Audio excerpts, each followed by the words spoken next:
주님 앞에 나온 여러분 한 분 한 분 가운데 하나님 은혜 주시길 원합니다. 여기 앉아 있는 곳이 하나님의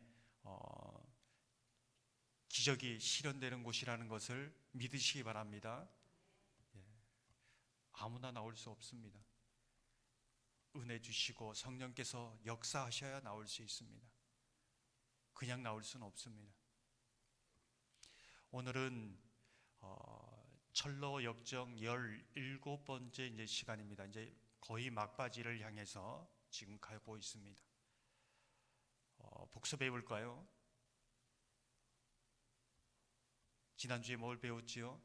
예, 그냥 물으면 웃지요. 그리스도와 소망이 기쁨의 산맥에 도착했습니다. 기쁨의 산맥에서 우물물을 마시며 가란 목을 치우고 가란 목을 이제 해결하고 또 포도밭에서 열매를 먹으면서 그렇게 힘을 얻는 것을 보았습니다. 이러한 사건은 우리에게 무엇을 말해주고 있는가? 인생의 순례의 때로는 힘겹고 고통밖에 없습니다. 너무 힘겹지요. 그러나 우리는 광야를 순례의 길을 아름답다고 이야기합니다. 복되다고 얘기합니다. 왜 그럴까요? 그 순례의 길에 곳곳마다 예수님께서 은혜를 부어주시고 기적을 숨겨놓고 또 하나님의 기쁨을 곳곳마다 누리게 하시니 그 광야가 아름다운 것이지요. 여러분의 광야는 아름답습니까? 예, 뭐 전혀 아름답게. 신약에 보면은 수가성 여인이 물을 구하러 나오지요. 인생의 최고의 목적은 물을 구하는 겁니다. 이 물의 문제를 해결하는 것이지요. 사실 이 물의 문제를 해결한다고 해도 당신은 해결하는 것 같지만 그 문제 가운데 계속 쳇바퀴에 돌아가는 인생입니다. 그걸 고통이라고 합니다. 그러한 광야의 인생은 아름답지 못합니다. 그런데 많은 사람들이 이 물의 문제, 내 인생의 문제를 갖고 신앙생활을 하려고 합니다. 이것만 해결해 주십시오. 고통의 연속이지요. 근데 수가성 여인이 이 고통의 문제를, 이 광야가 아름답게 변하는 하나의 사건이 있습니다. 나는 물의 문제를 가지고 나왔는데 그 문제는 해결을 받지 못했는데 예수님을 만났습니다. 예수님을 만나면서 그 광야가 아름다워집니다. 물의 문제를, 인생의 문제를 해결하는 게 목적이었는데 이제는 예수님이 목적이 되는 것이지요.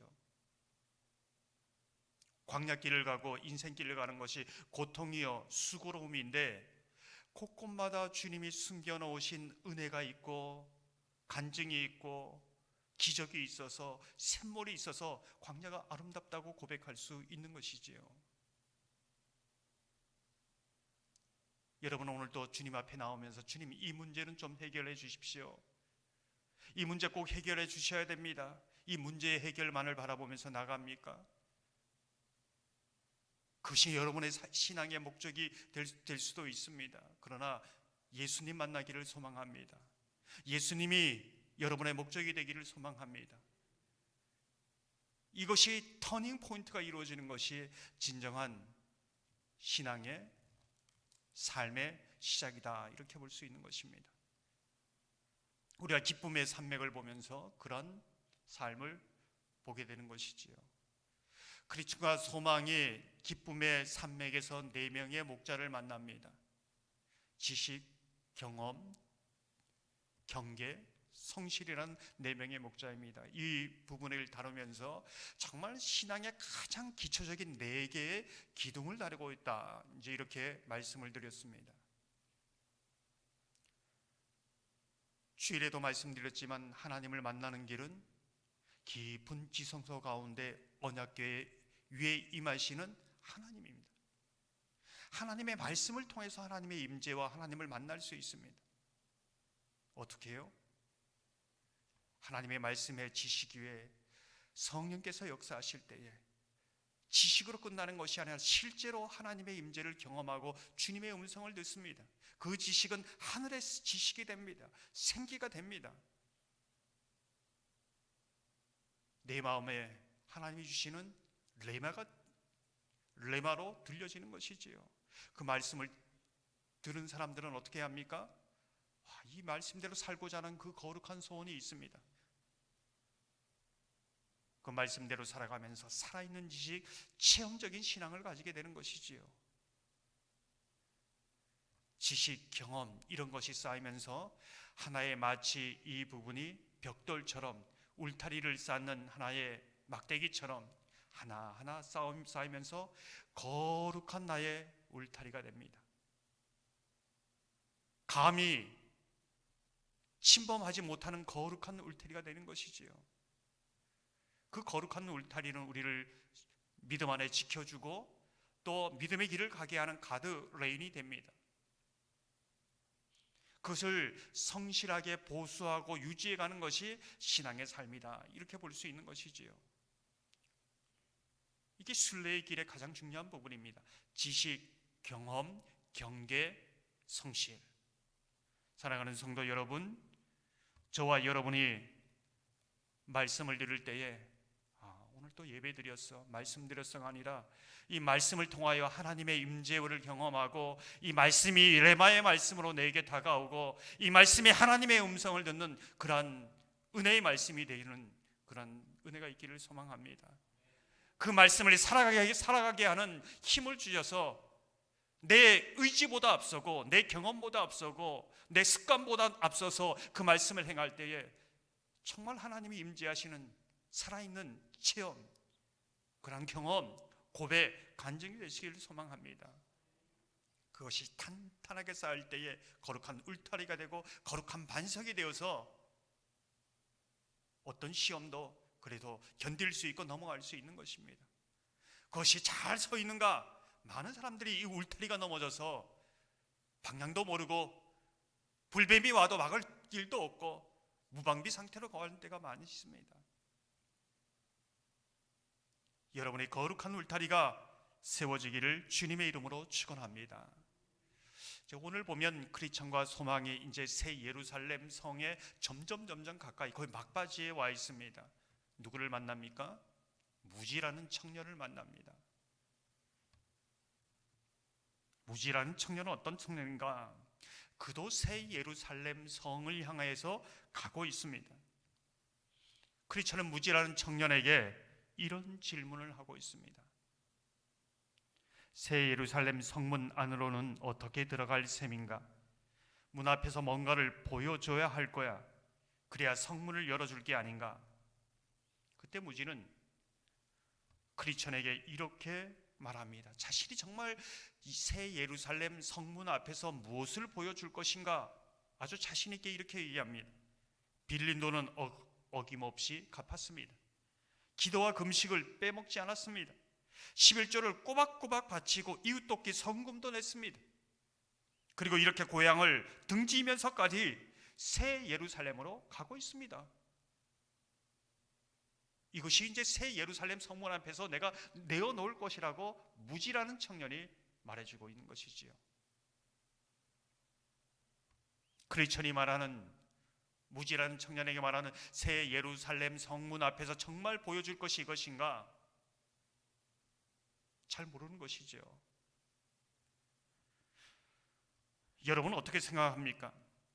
새 예루살렘 성 앞에서, 천국 문 앞에서 여러분이 무엇을 보여줄 수 있다고 생각하십니까? 혹시 무지라는 청년처럼 제가 주일 예배 잘 드렸습니다, 제가 11조 꼬박꼬박 냈습니다, 때로는 기도와 금식도 했습니다, 때로는 다른 사람 잘 나누는 오늘 수예배까지 나왔습니다, 이 정도면 되지 않았습니까? 이것을 내어놓겠습니까? 무엇을 내어놓겠습니까? 무지는 이렇게 말합니다. 어른들께서는 대개 동네에서 믿는 대로 믿으세요. 저는 제 신앙을 따르겠습니다. 그리고 양의 문이라고 하셨던가요? 요 근방에 사는 사람들 치고 거기까지 가는 길을 아는 이가 과연 있기는 할지 궁금합니다. 예수 그리스도의 보혈, 예수 그리스도의 구원, 예수 그리스도가 양의 문이 되는 건 전혀 모릅니다. 들어보기는 했는데 체험적인 신앙이 없습니다. 예수 그리스도를 만난 사건도 없습니다. 열심히 걸어온 것밖에 없습니다. 그러니 새 예루살렘 성 앞에서 보여줄 것이 없는 겁니다. 그 무지는 새 예루살렘 성 앞에서 저 지옥의 문으로 떨어지는 것을 이 철로 역정을 보면서 우리는 알게 되는 겁니다. 무엇을 보여줄 것인가? 오늘 밤 하나님께서 여러분을 부르실 때에 그 천국문 앞에서 정말 보여줄 것이 있는가? 예수 보혈의 흔적이 있는가?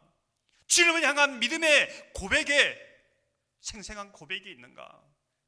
그것이 믿음의 천국문을 여는 열쇠가 되는가? 이것을 묻고 있는 것이지요. 정말 보여줄 것이 있는가? 혹시 정말 무지란 청년처럼 내어놓을 게 전혀 천국문을 여는 열쇠가 되지 못하는 것을 내어놓고 천국문, 닫힌 문, 전혀 열리지 않는 그 문을 두드리고 있지는 않은가? 이것을 묻고 있는 것입니다. 사랑하는 성도 여러분, 순례길 다 간 이후에 천국문 앞에 정말 보여줄 수 있는 예수가 나의 죄를 위하여 보혈의 피를 흘려주고 그 예수의 보혈의 흔적이, 그 은혜가, 주님을 향한 그 믿음이, 내가 예수와 함께 걸어온 그 흔적이 정말 천국문을 열 수 있는, 마지막 그 문 앞에서 보여줄 수 있는 그러한 고백이 될 수 있기를 주님의 이름으로 축원합니다. 정말 스스로에게 이제 물어보셔야 됩니다. 정말 오늘 밤 나를 부르실 때에 천국문 앞에서 나는 무엇을 보여줄 수 있는가? 크리스천과 소망이 얼마 가지 않아서 7 귀신에 사로잡힌 자를 이제 보게 됩니다. 책의 내용을 보면 이렇습니다. 캄캄한 길에 들어선 일행은 7 귀신에 사로잡혀 7줄에 단단히 묶인 사내를 보았다.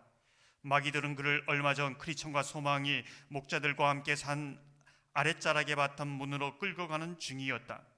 끌고 가는 사내가 주인 손에 붙들린 도둑처럼 고개를 푹 숙이고 있어서 얼굴을 똑똑히 볼 수가 없었다.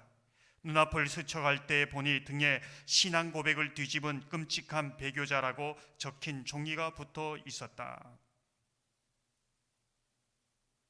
7 귀신 들린 자는 어떤 자인가?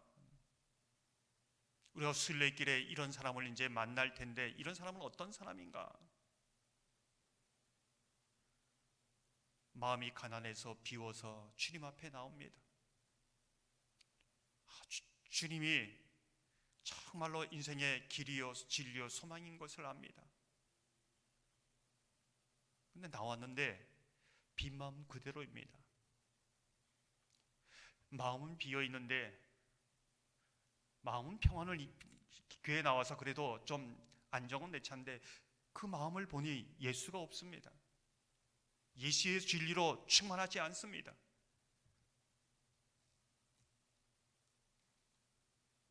비어있는 것이 아니라 채워지는 것이 중요한데 비어있는 것이지요. 그래서 7 귀신이 다니다가 더 그 안에 들어가서 청소되고 수리된 그곳에 들어가서 더 악하게 되었다는 것이지요. 더 이전보다 심하게 되었다는 것입니다. 누가복음 11장 24절에서 26절을 보면 이렇게 말씀합니다. 더러운 귀신이 사람에게서 나갔을 때에 물 없는 곳으로 다니며 쉬기를 구하되 얻지 못하고 이에 이르되 내가 나온 내 집으로 돌아가리라 하고 가서 보니 그 집이 청소되고 수리되었거늘 이에 가서 저보다 더 악한 귀신 7을 데리고 들어가서 거하니 그 사람의 나중 형편이 전보다 더 심하게 되느니라. 그 빈 마음에 예수가 있는가? 그 빈 마음에 말씀으로 채워지고 있는가? 이것을 묻는 것이지요. 그냥 열심히 교회 다니는데 마음은 늘 공허합니다. 비어 있습니다. 예수가 없습니다. 예수 믿기보다 예수 믿는 게 더 고달플 수도 있습니다. 이런 사람은 이 사람은 언제든지 그 등에 종이에 배교자라고 적혀 있는 것처럼 언제든지 결정적인 순간에 예수님을 향해서 등을 돌릴 수 있는 사람이다. 이것을 보여주고 있습니다. 정말 예수가 나의 주인인가? 예수가 진리가 나의 정말 마음의 등불을 밝히고 있는가? 이제 이 부분을 보여주고 있습니다. 세상 사람들은 마음을 잘 위로하고 챙기세요. 마음을 잘 명상하면서 고요하게 잘 다스리세요. 이렇게 얘기합니다. 그렇다고 인생의 문제가 해결됩니까? 불안의 문제가 해결됩니까? 속는 것이지요.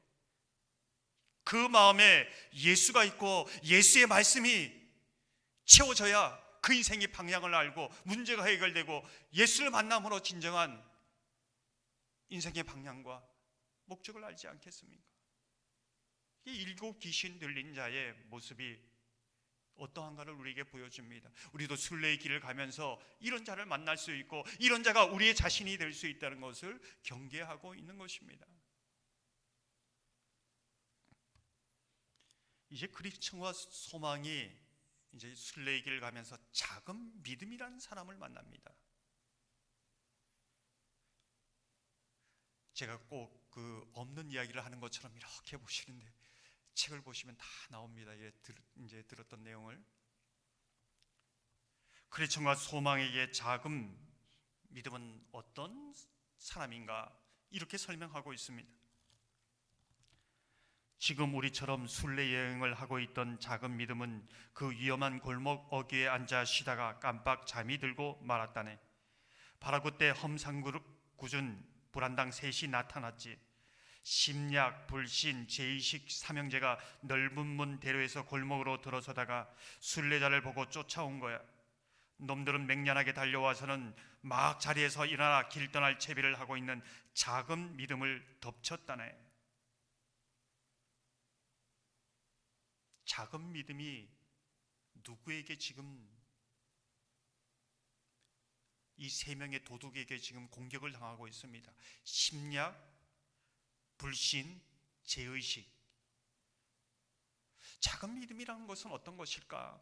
우리가 신약을 보면 풍랑이는 그 바다 한가운데 예수님께서 제자들에게 찾아오지요. 풍랑을 잔잔하게 두려워 말고 안심해라. 베드로가 이렇게 말합니다. 저도 이 바다 위를 걷고 싶습니다. 주님께 바다 위를 걸어서 주님께 가고 싶습니다. 내게로 하라. 바다 위를 걸어갑니다. 그러나 바람이 부는 것을 보고 깊은 바닷속으로 그렇게 빠져들어가지요. 그때 예수님이 뭐라고 말씀합니까? 믿음이 작은 자야. 베드로를 향해서 이렇게 말씀합니다. 마태복음 14장 30절 31절을 보면 이렇습니다. 바람을 보고 무서워 빠져가는지라 소리질러 이르되 주여 나를 구원하소서 하니 예수께서 즉시 손을 내밀어 그를 붙잡으시며 이르시되 믿음이 작은 자여 왜 의심하였느냐 하시고, 예수님께서 베드로에게 믿음이 작은 자여 이렇게 말하신 의미가 무엇인가? 이 사람은 믿음이 없는 것이 아닙니다. 믿음은 있는데 작은 자입니다. 예수님을 바라보며 나가다가도 조금만 바람이 불어도 파도가 조금이라도 넘실거려도 금방 깊은 물속으로 빠져 들어가는 그런 작은 자라는 것이죠. 그런데 이 작은 믿음을 가진 자는 어떤 괴롭힘을 당하는가? 이제 이 철로 역정을 보면 이렇게 나옵니다. 심약, 불신, 제의식 이 세 명의 도둑을 만나서 자신이 가지고 있던 많은 귀중한 돈, 보물을 빼앗깁니다. 도둑 맞지요? 책의 내용을 잠깐 읽어보면 이렇습니다. 악당들은 엉뚱한 수작 부리지 말고 지갑이랑 돈을 다 내우라고 을러댔네. 작은 믿음은 냅다 소리를 질렀지. 도둑이야, 도둑이야. 그러자 곁에 졌던 죄책감이 몽둥이로 머리를 내리쳤고 순례자는 피를 철철 흘리면서 땅바닥에 뻗어버렸다네. 수간 길쪽에 누군가 다가오는 인기척이 들렸지. 악당들은 어쩌면 확신이란 도시에 사는 큰 은혜일지 모른다는 생각에 겁을 잔뜩 집어먹고 순례자를 버려둔 채 주랭랑을 치고 말았다네. 작은 믿음은 자기에게 정말 소중한 돈, 은하 한 자루를 다 빼앗겼습니다. 작은 믿음을 가진 자는 자기의 소중한 것을 다 빼앗깁니다. 이 은하 한 자루가 무엇을 말할까요? 영적 보물이지요. 신앙생활을 하면서 우리 안에 있는 보물입니다. 기쁨, 감사, 하나님의 자녀라는 이 자존감, 열정, 이런 모든 보물을 다 빼앗겨 버리는 겁니다. 믿음은 있기는데 이걸 다 빼앗겨 버리니 신앙생활이 그리 즐겁지 않습니다. 죄책감만 이제 있는 거죠. 죄책감이란 이 몽둥이로 얻어맞아서 피를 철철 흘리고 있습니다. 혹시 이 모습이 저와 여러분의 모습은 아닙니까? 믿음이 없는 건 아닌데, 예수 없으면 못 사는데, 믿음이 작은 믿음이어서 도둑당하고 영적인 모든 것을 도난당하고 늘 죄책감에 주눅들어서 그렇게 살아가고 있지는 않은가? 이 작은 믿음을 통해서 보여주고 있는 것이지요.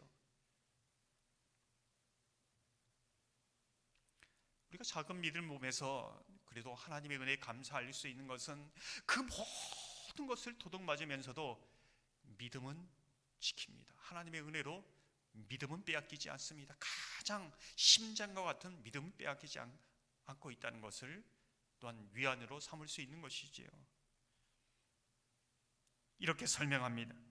작은 믿음이 얕은 수를 써서 잘 감춘 것도 아닌데 강도들이 그걸 버젓이 보면서도 빼앗지 못했으니 말일세. 완전히 무방비 상태에서 당했으니 뭘 감추고 말고 할 여력도 재주도 없었을 텐데 희한한 일이지.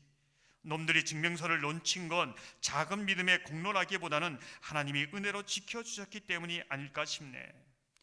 다 빼앗기고 정말 소중한 보물, 이 믿음을 지킬 수 있던 건 하나님의 은혜라는 것이지요. 작은 믿음에 대해서 크리스천이 소망에게 이렇게 말합니다. 그 보물을 활용했더라면 더 큰 위로를 얻었을 텐데 떠도는 얘기로는 여행하는 내내 거의 사용하지 않았다네.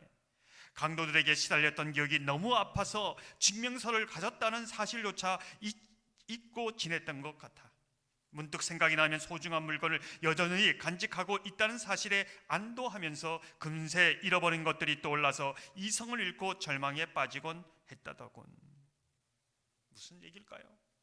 믿음은 있는데 자기 안에 그런 많은 영적 보물이 있는데 이 믿음을 한 번도 사용하지 않았다는 겁니다. 지문에 얘기하면 정말 하나님 앞에 믿음으로 기도하지 않았다는 것이지요. 정말 한번 말씀을 붙들고 실험하지 않았다는 겁니다. 그러다가 다 빼앗긴 것이죠. 우리는 어쩌면 저 얘기가 내 얘기와도 같은데, 어쩌면 나도 작은 믿음과 같은데, 그렇다면 저 작은 믿음을 가진 자가 베드로처럼 어떻게 큰 믿음, 어떻게 이 순례길을 끝까지 갈 수가 있었을까? 어떻게 회복할 수 있을까? 이것이 저와 여러분의 질문 아닙니까? 이 작은 믿음을 가진 자에게 두 가지 권면을 해주고 있습니다. 왕의 대로에서 강도들이 벌인 만행을 들을 때 반드시 해야 할 두 가지 일이 있네. 첫째로 무장을 갖추고 방패를 단단히 챙긴 뒤에 길을 나서야 하네. 성경의 가르침을 꼭 기억하게 이 모든 것에 더하여 믿음의 방패를 손에 드십시오. 그것으로서 여러분은 악한 자가 쏘는 모든 불화살을 막아 꺼버릴 수 있을 것입니다. 둘째로 뭐니 해도 주님이 친히 함께 계시면서 지켜주실 것을 부탁드리는 게 으뜸입니다. 형제여, 주님이 더불어 계시면 수만 명이 한꺼번에 덤빈다 해도 한 점 두려울 게 없습니다. 사랑하는 성도 여러분, 작은 믿음이라 할지라도 그 믿음의 방패를 가지고 나가는 겁니다. 그 믿음을 사용하며 믿음의 근육을 키워가라는 것이지요. 더 나아가 문제가 있을 때마다 주님 앞에 이 문제를 맡기고 주님의 도움을 구할 때 주님이 함께 하심으로, 능력의 옷을 입혀주심으로 어떤 누구도 덤벼들지 못하고 어떤 누구도 손 못 대는 그런 하나님의 자녀로 이 순례길을 갈 수 있다는 겁니다. 사랑하는 성도 여러분, 여러분이 작은 믿음이라도 늘 하나님 앞에 어린아이 같이 모든 것을 주님 앞에 맡기고 주님의 도우심을 구하면서, 그래서 제가 말씀드렸지요. 말씀을 읽으면서 주님, 이것은 어떻게 해야 돼요? 정말 진실되게 이런 문제 도와주세요. 제 믿음이 이거밖에 되지 않습니다. 주님은 살아계시잖아요. 하나님은 내 아버지시잖아요. 저는 하나님의 자녀입니다. 그 믿음의 고려는 매일 맡기는 것이지요. 말씀밖에 없습니다. 말씀, 믿음은 들음에서 나고 들음은 그리스도의 말씀으로 말미암는다고 하였습니다. 늘 말씀을 할 때 믿음의 방패가 견고하게 모든 불나사를 막아낼 수 있는 그 믿음의 방패가 됩니다. 여기 이 부분은 제 원고에는 없습니다. 저는 목사가 된 것 중에 가장 감사한 것은 매주일 주일을 지킬 수 있다는 것과, 주일을 지키는 게 참 귀합니다. 또 새벽마다 기도의 자리에서 기도할 수 있다는 게 정말 감사합니다. 정말 제 인생 가운데, 삶 가운데 가장 귀한 것이 무엇인가? 기도하면서 신실하신 하나님께서 그 기도에 어떻게 응답하고 그 연약한 나를 어떻게 긍휼히 여겨주셔서 붙들어 오셨는가? 때로는 품어주시고 업어주시고 안아주면서 여기까지 이르게 하셨는가? 어렵고 힘들 때마다 기도의 자리, 거기서 만나주시는 그 하나님의 은혜가 있기에 가능한 일이 아닌가? 그네에 감사하고 있습니다. 제가 늘 제자 훈련을 할 때마다 묻는 것이 있습니다. 내가 매일 기도하는 내 기도의 장소가 있습니까? 매일 기도하는 그 기도의 시간이 있습니까? 기도하면서 매일마다 말씀을 듣는 그 시간이 있습니까? 정말 주님께 집중할 수 있는 시간이 있습니까? 그것이 믿음의 방패가 되고 주님 앞에 여러분을 온전히 맡기고 주님의 능력을 잇는 그 시간이 될 것입니다. 그러한 은혜가 저와 여러분 가운데 있기를 주님의 이름으로 축원합니다. 이 시간 말씀을 생각하면서